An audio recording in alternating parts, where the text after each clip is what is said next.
আবহাওয়ার এই মুহূর্তের গুরুত্বপূর্ণ খবর। বঙ্গোপসাগরে নিম্নচাপ এগোচ্ছে, শক্তি বৃদ্ধি করছে এবং এর ফলে দক্ষিণবঙ্গের বিভিন্ন জায়গাতে বৃষ্টিপাতের সম্ভাবনা এবং ভারী বৃষ্টিপাতও দু একটি জেলাতে হতে পারে জানিয়ে দিয়েছে আবহাওয়া দপ্তর। উত্তরবঙ্গে কিছু বিক্ষিপ্ত বৃষ্টিপাত থাকলেও দক্ষিণ বাংলার জেলাগুলিতেই বৃষ্টিপাতের সম্ভাবনা থাকছে। তবে পূজার সবকটা দিনে সমান বৃষ্টিপাত থাকবে না। অষ্টমী থেকে আবহাওয়া পরিস্থিতি অনেকটা ভালো থাকবে, তার আগেও কিছুটা ভালো থাকতে পারে, কিন্তু বর্তমান আবহাওয়া পরিস্থিতিতে বৃষ্টিপাতের সম্ভাবনা রয়েছে এবং মেঘও আস্তে আস্তে তৈরি হচ্ছে, নিম্নচাপও আস্তে আস্তে এগোচ্ছে। মৎস্যজীবীদেরও রয়েছে সতর্কতা। পুরো বিষয়গুলিকে আপনাদের জানাবো। আপনাদের আগের আপডেটে বলেছিলাম যে বৃষ্টিপাত যতক্ষণ না হচ্ছে ততক্ষণ কিন্তু দক্ষিণবঙ্গে ভ্যাপসা গরম বজায় থাকবে, অস্বস্তিকর গরম বজায় থাকবে। সেই ব্যাপারটা কিন্তু ইতিমধ্যে রয়েছে। বৃষ্টিপাত হলে কোথাও স্বস্তি পাওয়া যেতে পারে। এখন প্রশ্ন হচ্ছে নিম্নচাপটা কোথায় আছড়ে পড়বে। ইতিমধ্যে এতদিন পর্যন্ত যে আপডেট আমরা দেখছিলাম অন্ধ্রপ্রদেশ এবং উড়িষ্যার উপকূলে, সেটাই আছে না তাতে কোনো পরিবর্তন, সেগুলোও জানাবো। আপনি আজ যদি কোনো বৃষ্টিপাত পেয়ে থাকেন বা মেঘলা আকাশ পেয়ে থাকেন বা আপনার এলাকায় যদি ভ্যাপসা গরম অনুভূত হতে থাকে, সেগুলো কমেন্ট করে জানাবেন, জায়গাটা উল্লেখ করবেন। আর নতুন হলে চ্যানেলটিকে সাবস্ক্রাইব করে রাখুন এবং একটি লাইক করে দিয়ে এই যে আপডেটটি দেখছেন এটিকে কিন্তু প্রত্যেকের কাছে শেয়ার করে দেবেন, তাহলে তাদেরও সুবিধা হবে। পূজা দেখতে কখন সুবিধা হবে সেগুলো জানতে পারবে এবং তাদের কিন্তু অনেকটাই প্ল্যানিং করতে সুবিধা হবে। তো চলুন আমরা দেখে নিই আবহাওয়া দপ্তর কি বলছে, তারপর আমরা এখান থেকে শুরু করব নিম্নচাপ এবং তার গতি প্রকৃতি এবং তার প্রভাব কোথায় কেমন হতে চলেছে। আমরা প্রথমেই যেটা বলবো, আলিপুর আবহাওয়া দপ্তরের যে আপডেট প্রকাশ হয়েছে বুলেটিন নাম্বার 4-এ 25 তারিখে, এখানে কিন্তু আবহাওয়া দপ্তর নিম্নচাপ তৈরি হওয়ার কথা বলে দিয়েছিল উত্তর বঙ্গোপসাগর এবং সংলগ্ন মধ্য বঙ্গোপসাগরে। সেটা কিন্তু ইতিমধ্যে তৈরি হয়েছে এবং এখানে যে ব্যাপারটা বলা রয়েছে সেটা একটু আপনাদের বলে দিই। সেটা হচ্ছে যে এর যে গতিপথ, এই যে নিম্নচাপটা এইটা কিন্তু আস্তে আস্তে পশ্চিম দিক বরাবর এগোতে থাকবে এবং গভীর নিম্নচাপ হওয়ার পরে এটি একটু এগোবে উড়িষ্যা অন্ধ্রপ্রদেশের দিকে। এবং এটা কোথায় গভীর নিম্নচাপ না উত্তর পশ্চিম বঙ্গোপসাগর এবং সংলগ্ন পশ্চিম মধ্য বঙ্গোপসাগরে। এইটা উড়িষ্যার দক্ষিণ ভাগ এবং উত্তর অন্ধ্রপ্রদেশের উপকূলে কিন্তু প্রবেশ করবে 27 তারিখে সকালের দিকে, যেটা 27 তারিখ পর্যন্ত বলছিল, কিন্তু এই মুহূর্তে যেটা পরিবর্তন করে বলে দিয়েছে 27 তারিখ সকালে এটি দক্ষিণ উড়িষ্যা উত্তর অন্ধ্রপ্রদেশের উপকূলকে ক্রস করবে, অর্থাৎ আছড়ে পড়বে। এটার প্রভাবে আমাদের বাংলায় কি প্রভাব হবে না হালকা থেকে মাঝারি মানের বৃষ্টিপাত, ভেরি লাইকলি টু কন্টিনিউ। বুঝতে পারছেন যে বৃষ্টিপাতের সম্ভাবনা কিন্তু চলতে থাকবে। কোথায় কোথায় না মেনি প্লেসেস। এই মেনি প্লেসেস মানে হচ্ছে যে বেশিরভাগ অংশে বৃষ্টিপাত হবে এমনটা নয়, অনেকাংশে বৃষ্টিপাত হতে পারে। অর্থাৎ মোটামুটি 50 থেকে 70 কি 60-65 পর্যন্ত এলাকা বৃষ্টিপাত কভার হবে, বাকি অংশগুলো কভার হবে না। অর্থাৎ জেলাতে তারতম্য থাকবে, কলকাতাতেও কোথাও বেশি হতে পারে কোথাও আবার কম হতে পারে, মানে এই রকম বিষয়টা আর কি। এবং আমরা যেটা দেখতে পাচ্ছি যে এখানে কিন্তু দক্ষিণবঙ্গে 27 তারিখে ভারী বৃষ্টিপাতের কথা বলেছিল আবহাওয়া দপ্তর। কোন কোন জেলা সেটা আমরা বলে দিচ্ছি। দক্ষিণবঙ্গে কি সব জায়গাতে ভারী বৃষ্টিপাত হবে তেমনটা কিন্তু নয়। তাহলে নিম্নচাপ যেহেতু তৈরি হচ্ছে তার মানে 26 এবং 27 এই দুটো দিনে বেশি বৃষ্টিপাত হবে, তবে টানে 28 তারিখও পাওয়া যাবে। 29 তারিখ থেকে একটু করে পরিবর্তন থাকবে। আবহাওয়া দপ্তর দেখুন সতর্কতাও দিয়েছে যে ভারী বৃষ্টিপাত হবে 27 তারিখে। কোথায় না দক্ষিণ 24 পরগনা এবং ঝাড়গ্রাম, আপাতত দুটি জেলার কথা বলেছে। আর বজ্রবিদ্যুৎ সহ ঝোড়ো হাওয়া বৃষ্টিপাত থাকবে দক্ষিণ 24 পরগনা, ঝাড়গ্রাম, পূর্ব পশ্চিম মেদিনীপুর। এছাড়া বাকি জেলাগুলিতে একটু অল্প করে দমকা হাওয়ার সঙ্গে দু এক জায়গায় বজ্রবিদ্যুৎ হবে, কিন্তু হালকা মাঝারি বৃষ্টিপাত চলতে পারে। এবারে 26 তারিখে কিন্তু মানে চতুর্থীর দিন থেকে যে বৃষ্টিপাতটা হবে সেটা কিন্তু দক্ষিণবঙ্গের বেশিরভাগ এলাকাতেই বৃষ্টিপাত হতে পারে। অর্থাৎ 26 থেকে 27 সকালে এই সময়কালেই বৃষ্টিপাত বেশি দেখা যাবে এবং এখানে দক্ষিণবঙ্গের সমস্ত জেলাতেই এই সম্ভাবনা থাকছে। তার মানে জোরালো বৃষ্টিপাত এই দুটো দিনের মধ্যেই বজায় থাকার সম্ভাবনা। এরপরে যখন আমরা চলে যাব ষষ্ঠী, সপ্তমী, অষ্টমী। ষষ্ঠীর দিনে যেটা হবে, পঞ্চমী পর্যন্ত বৃষ্টিপাতের ভালো চান্স থাকবে। সপ্তমীর দিনে কিন্তু বৃষ্টিপাত সব জায়গাতে সমান থাকবে না। দক্ষিণ 24 পরগনা, পূর্ব পশ্চিম মেদিনীপুর এই জেলাগুলিতে তুলনামূলক একটু ভালো, বাকি জেলাগুলিতে ছড়িয়ে ছিটিয়ে হবে। অল্প করে সতর্কতা রয়েছে। 29 তারিখে মানে সপ্তমীর দিনে আমরা দেখব যে এখানে কিন্তু বৃষ্টিপাত আরও একটু কমতে থাকবে। ফিউ প্লেসেস, দেখুন মেনি প্লেসেস বলা রয়েছে 28 তারিখে, তারপরের দিনে 29 তারিখে ফিউ প্লেসেস। 30 এবং 1 অর্থাৎ অষ্টমী নবমীতে কিন্তু সতর্কতা ছাড়া বৃষ্টিপাত হবে, যার মধ্যে এই অষ্টমীতে সবথেকে ভালো আবহাওয়া থাকার সম্ভাবনা এই মুহূর্তে কিন্তু রয়েছে। এবারে নিম্নচাপ আবারও হতে পারে বঙ্গোপসাগরে এই সময়কালে, কিন্তু তার প্রভাবটা পড়বে না, সেটা হয়তো দশমীর আশপাশ থেকে দ্বাদশীর মধ্যে হতেও পারে। সেটাও একটা ছিল, আমরা দেখে নেব সেখানে এখন আছে কি নেই, পরিবর্তন হয়েছে কিনা। মৎস্যজীবীদের সতর্কতা রয়েছে। উত্তরবঙ্গে কিন্তু বিক্ষিপ্ত বৃষ্টিপাত চলবে, দু এক জায়গায় ভারী বৃষ্টিপাত হতে পারে, সেটা 27 তারিখে হতে পারে জলপাইগুড়ি জেলার এবং আলিপুরদুয়ারে। বাকি কিন্তু অতটা নেই, সামান্য সময়ের বৃষ্টিপাত থাকতে পারে, সেগুলো আমরা দেখাবো। মৎস্যজীবীদের জন্য যে সতর্কতা রয়েছে সেটা হচ্ছে যে 28 তারিখ পর্যন্ত, কারণ সমুদ্র উত্তাল থাকবে, ঝড় থাকবে 35 থেকে 45 কিলোমিটার গতিবেগে এবং ঝাপটা থাকবে 55 কিলোমিটার। সমুদ্র উত্তাল থাকবে কোন কোন উপকূলে? উত্তর বঙ্গোপসাগরে নিম্নচাপটি পূর্ব মধ্য বঙ্গোপসাগর এবং সংলগ্ন উত্তর পূর্ব বঙ্গোপসাগর থেকে উত্তর বঙ্গোপসাগরে এবং সংলগ্ন মধ্য বঙ্গোপসাগরে গভীর নিম্নচাপ হচ্ছে, যার জন্যই এইটা হচ্ছে। তাহলে 25 থেকে 28 তারিখ এই দুটো দিনে মৎস্যজীবীদের যাওয়া যাবে না পশ্চিমবঙ্গ, বাংলাদেশ এবং উড়িষ্যার উপকূলে, বুঝতে পেরেছেন? তার মানে মৎস্যজীবীদের যাওয়া যাবে না, এইটাই কিন্তু এখানে বলেছে আবহাওয়া দপ্তর, সেটা আপনাদের জানিয়ে দিলাম, প্রত্যেকে শেয়ার করে জানিয়ে দেবেন। আমরা আবারও ফেরত চলে এলাম উইন্ডের লাইভ স্ক্রিনে। তো ইতিমধ্যে আমরা দেখতে পাচ্ছি এই যে নিম্নচাপের দাপটে আস্তে আস্তে এখানে মেঘ তৈরি হচ্ছে এবং তার ঘূর্ণির ফলে এই জায়গাগুলোতে মেঘলা মেঘলা হচ্ছে। বাংলাদেশ, ত্রিপুরা, গাঙ্গীয় পশ্চিমবঙ্গে দেখুন এই যে আশেপাশে বিভিন্নভাবে আস্তে আস্তে কিন্তু মেঘগুলো তৈরি হচ্ছে। এই মেঘগুলো আস্তে আস্তে ছড়াবে এবং বজ্র সেলও তৈরি হচ্ছে, এইগুলোই কিন্তু রয়েছে। এইভাবে কোথাও কোথাও ফাঁকা আকাশে মেঘলা আকাশ হতে পারে এবং বৃষ্টি না হলেই ভ্যাপসা গরমটা কিন্তু ভোগাবে, কারণ জলীয় বাষ্প থাকছে। এবারে নিম্নচাপের গতি প্রকৃতি, তার প্রভাব এবং আর কোনো নিম্নচাপ আসবে কিনা সেগুলো এবার আমরা এখানে দেখব।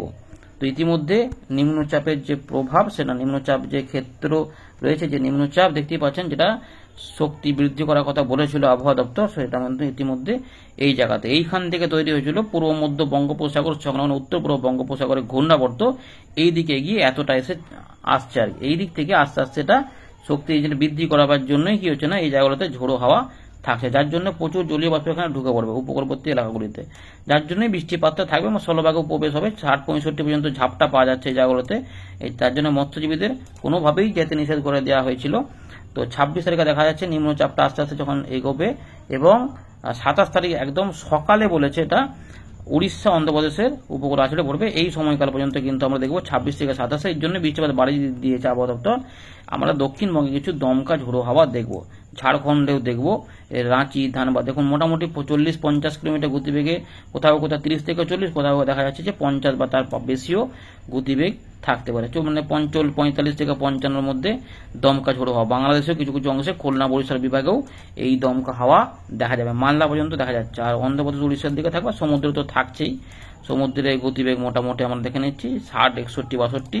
বায়ু গতিবেগ দেখিয়ে দেবো আপনাদের, দেখুন মোটামুটি এই যে 45 পার করে দিচ্ছে, 46, 47, তার জন্যই ওই গভীর নিম্নচাপের কথাটা বলেছে আবহাওয়া দপ্তর। 47, 48 আমরা মাপতে পারলাম। তো এইভাবে কিন্তু ব্যাপারটা থাকছে আর কি, 27 থেকে 28-এর মধ্যে এই জায়গাগুলোতেও ঝোড়ো হাওয়া থাকবে।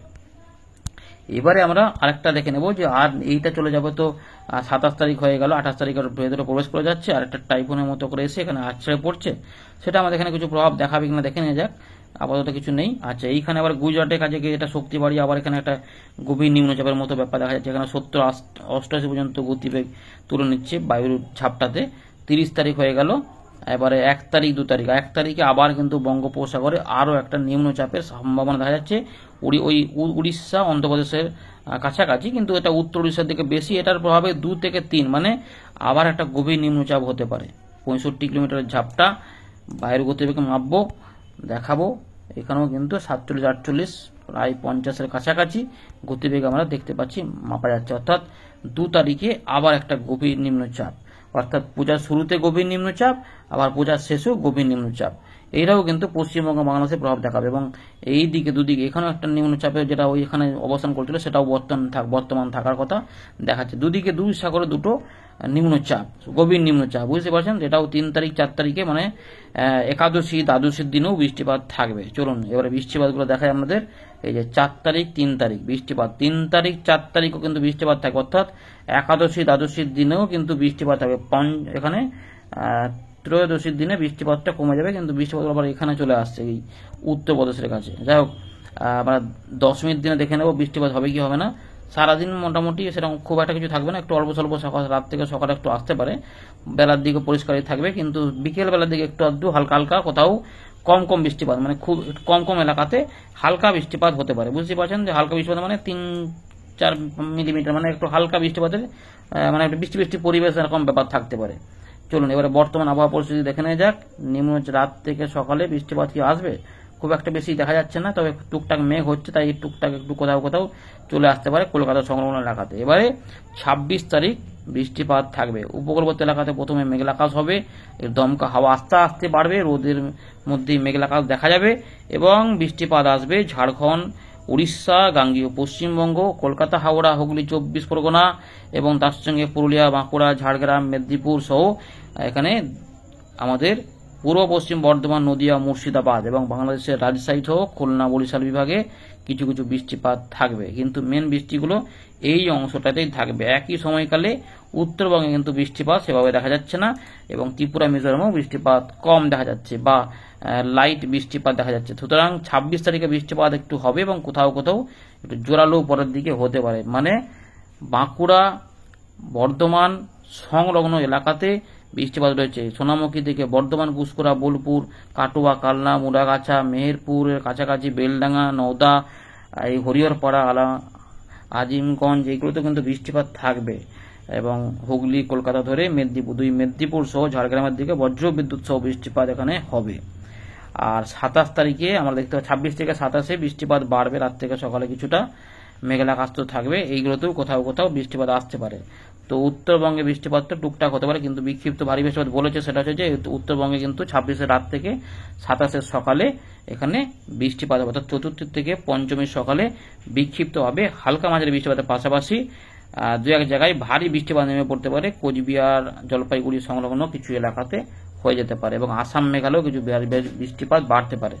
এগুলো হয়ে গেল। 27 তারিখ সকালে কিন্তু দমকা ঝোড়ো হাওয়া থাকবে, নিম্নচাপ আসলে পড়বে উড়িষ্যা, অন্ধ্রপ্রদেশের উপকূলে এবং এর ফলে আমাদের এখানে কিন্তু কিছু হালকা মাঝারি বৃষ্টিপাত টুকটাক করে হবে, একটু হালকা হালকা থাকবে, কিন্তু পরিষ্কার আকাশ দেখা যাবে, কিন্তু তারই মধ্যে বেলার পর থেকেই মেঘলা আকাশ হবে এবং হালকা মাঝারি ধরনের বৃষ্টিপাত এখানে আমরা দেখব। কিন্তু এই জায়গাগুলোতে ভারী বৃষ্টিপাত, অতি ভারী বৃষ্টিপাত উড়িষ্যা এবং তার পিছনের জায়গাতে ছত্তিশগড়ের দিকে থাকবে।